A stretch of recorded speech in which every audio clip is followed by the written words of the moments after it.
মাথা মাসে করা এবং পুনরায় পেছন থেকে হাত দিয়ে নিয়ে আসা সুন্নাহ, আর ইচ্ছা করে সুন্নাহ ত্যাগ করা মাকরুহ। এখন মেয়েদেরও কি সম্পূর্ণ মাথা মাসা করতে হবে? মাথায় খোপা থাকলে তো সমস্যা হয়। ওযুর সময় মেয়েদের মাথায় কাপড় থাকতে হবে কিনা?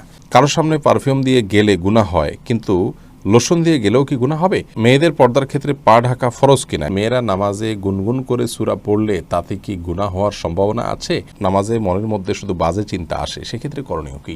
পুরুষের দায়ের ভিতরে কি ওযুর পানি না গেলে ওযু হবে? চেয়ারে বসে নামাজ আদায় করা যাবে কিনা? দুঃস্বপ্ন দেখে ভয় পেলে করণীয় কি? 4 রাকাত নামাজের 2 রাকাতের পর ভুলে আত্তাহিয়াতু ছুটে গেলে কি করব?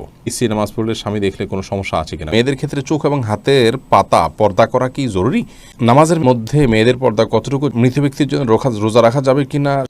আমি জানতে চেয়েছেন স্ত্রী নামাজ পড়লে স্বামী দেখলে কোনো সমস্যা আছে কিনা? কোনো অসুবিধা নেই। স্বামী বা মাহফুজা ইসলাম, আপনি জানতে চেয়েছেন কারোর সামনে পারফিউম দিয়ে গেলে গুনাহ হয়, কিন্তু লোশন দিয়ে গেলেও কি গুনাহ হবে?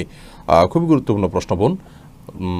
পারফিউম হোক আর লোশন হোক, সুগন্ধি জাতীয় কোনো কিছু দিয়ে পরপুরুষের সামনে গেলে বা বাহিরে গেলে, এবং সেটি যদি অন্যের দৃষ্টি আকর্ষণ করে বা অন্যকে আপনার দিকে আকৃষ্ট করে, তাহলে সেক্ষেত্রে এটি গুনাহের কারণ হবে, হোক সেটা পারফিউম, হোক সেটা লোশন বা অন্য কোনো কিছু।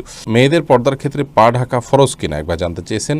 পায়ের পাতাকে মুতাকাদ্দিম উলামা ইকরাম এটাকে পর্দার অন্তর্ভুক্ত বলেননি, যার কারণে পায়ের পাতা না ঢাকলে অসুবিধা নেই, কিন্তু পায়ের পাতা ঢাকাটা হলো এই যুগে নিরাপদ। ফিতনা সংকুল সময়, চতুর্দিকে ফিতনার ঘনঘটা চলছে, এরকম একটা পরিস্থিতিতে যথাসম্ভব নিজেদেরকে পর্দার মধ্যে রাখার চেষ্টা করা উচিত।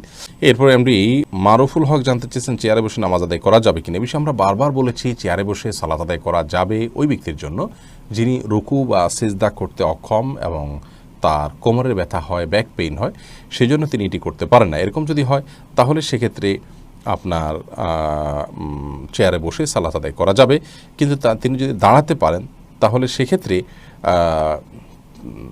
দাঁড়িয়ে তাকে সালাত শুরু করতে হবে। রুকু এবং সিজদা করতে অক্ষম হলে সেক্ষেত্রে রুকু সিজদায় গিয়ে তিনি শুধুমাত্র আপনার করবেন, রুকু সিজদায় গিয়ে তারপরে তিনি শুধুমাত্র আপনার রুকু সিজদা যাওয়ার সময় তিনি চেয়ারে বসে রুকু সিজদা করতে পারবেন।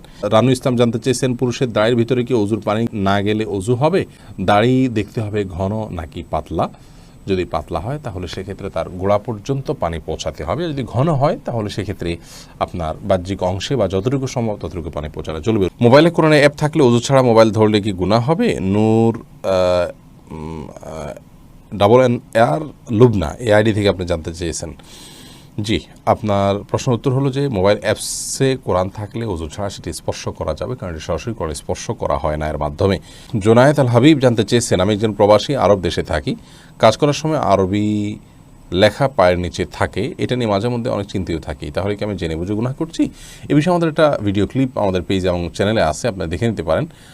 আরবি লেখা থাকলেই যে সেটাকে সম্মান করতে হবে এমন কোনো বাধ্যবাধকতা নেই, কারণ আরবিতে কোনো খারাপ কিছু লেখা থাকতে পারে, আরবিতে হারাম কোনো কিছু লেখা থাকতে পারে। আরবি একটি ভাষা, অন্য 10টি ভাষার মতো সন্দেহাতীতভাবে কোরআনের ভাষা হওয়ার কারণে সেটির মর্যাদা বেশি, নবী করিম সাল্লাল্লাহু আলাইহি ওয়াসাল্লামের ভাষা হওয়ার কারণে সেটির একটা বিশেষ মর্যাদা আছে। বেশি বলতে এই না যে অন্য ভাষায় যাই লেখা হোক না কেন আরবি ভাষায় লেখা হলে এটা মর্যাদা বিষয় হবে না, কী লেখা হচ্ছে এটা হলো মূল বিষয়, কোন ভাষায় লেখা হচ্ছে এটা মূল বিষয় নয়।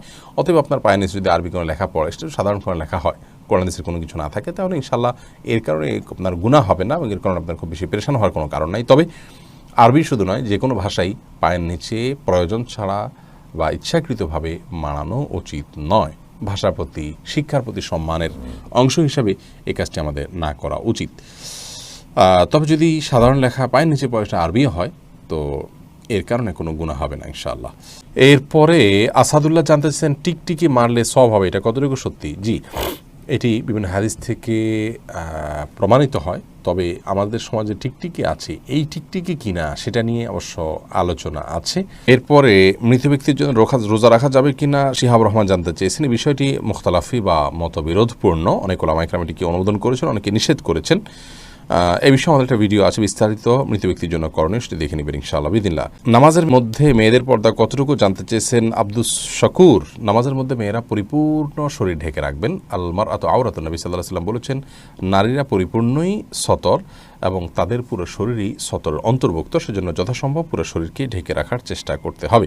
মোহাম্মদ মারুফুল হক, আপনি জানতে চেয়েছেন মেয়েদের ক্ষেত্রে চোখ এবং হাতের পাতা পর্দা করা কি জরুরি? আপনি সাধারণ অবস্থার কথা যদি বলেন তাহলে সেক্ষেত্রে আমরা বলবো এটি আবশ্যক নয়, জরুরি নয়। হাতের পাতা এবং পায়ের পাতা ঢাকা, এটি হলো মূল ফতোয়া। কিন্তু মুতাআখিরিন উলামা ইকরাম বলেছেন এবং বর্তমান যুগে উলামা ইকরাম সারা বিশ্বে বলে থাকেন যে যেহেতু ফিতনা সংকটের একটি সময় চলছে, মেয়েদের হাতের পাতা কিংবা পায়ের পাতা দেখেও তাদেরকে নিয়ে বাজে চিন্তা করা এটি একটা কমন বিষয়, সাধারণ বিষয়, এমন না যে কদাচিৎ।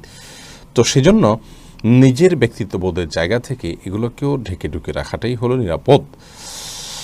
আর সালাতের মধ্যে এগুলো ঢেকে রাখা আবশ্যক নয়, বিশেষ করে হাতের কবজি থেকে নিয়ে উপরের অংশ পাতা যেটাকে বলি আমরা, এটা ঢেকে রাখা সালাতের মধ্যে আবশ্যক নয়। জাকারিয়া আলিফ, আপনি জানতে চেয়েছেন দুঃস্বপ্ন দেখে ভয় পেলে করণীয় কি? ঘুম থেকে ওঠার সঙ্গে সঙ্গে বাম দিকে 3 বার খুব আলতো করে থুতু ফেলে আমানতু বিল্লাহি ওয়া রাসূলিহি পাঠ করবেন। এর পাশাপাশি সম্ভব হলে এক কাত হয়ে শোয়া থাকলে অন্য কাঁধে শোবেন এবং উঠে সালাত আদায় করবেন যদি সুযোগ থাকে। দুঃস্বপ্ন ইনশাআল্লাহ দূর হবে। সাজেদুল হক রিয়া জানতে চেয়েছেন তাকবীরে তাহরিমা বাঁধার পর নামাজে মনের মধ্যে শুধু বাজে চিন্তা আসে, সেক্ষেত্রে করণীয় কি? দেখুন, তাকবীরে তাহরিমা বাঁধার পর শয়তান তার ডিউটি শুরু করে দেয়, এজন্য আপনার মনের ভিতরে বাজে চিন্তা আসে। অন্য সময় তো বাজে চিন্তা এত বেশি আসে না, এই সময় যত বেশি আসে এটি প্রমাণ বহন করে যে আপনি আল্লাহর নৈকট্য অর্জন করতে যাচ্ছেন এবং আল্লাহর নৈকট্য অর্জন করার কারণে আপনাকে শয়তান দখলে নেওয়ার চেষ্টা করে এবং শয়তান আপনাকে বিভ্রান্ত করার চেষ্টা করে। এই জন্য সেখান থেকে বেঁচে থাকার জন্য আপনার আপ্রাণ চেষ্টা থাকতে হবে। আল্লাহ তাআলা তৌফিক দান করুন। তানিশা ইসলাম মিম জানতে চেয়েছেন মেয়েরা নামাজে গুনগুন করে সূরা পড়লে তাতে কি গুনাহ হওয়ার সম্ভাবনা আছে?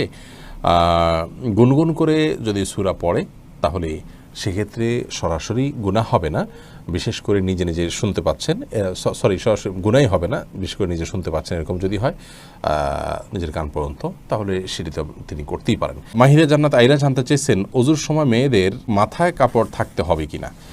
ওযুর সময় মাথা কাপড় থাকা কোনো আবশ্যক কোনো কিছু না।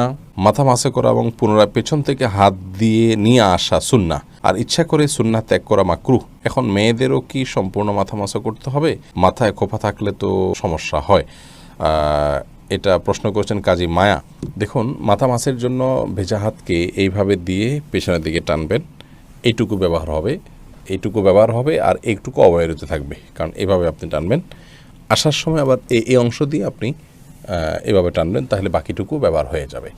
এভাবে করাটা সুন্নাহ। অতএব এটি নারী পুরুষ সকলের জন্যই প্রযোজ্য যে সবাই এভাবে প্রথমে পেছনের দিকে নিয়ে এরপর সামনের দিকে টেনে আপনি মাসাহ করবেন।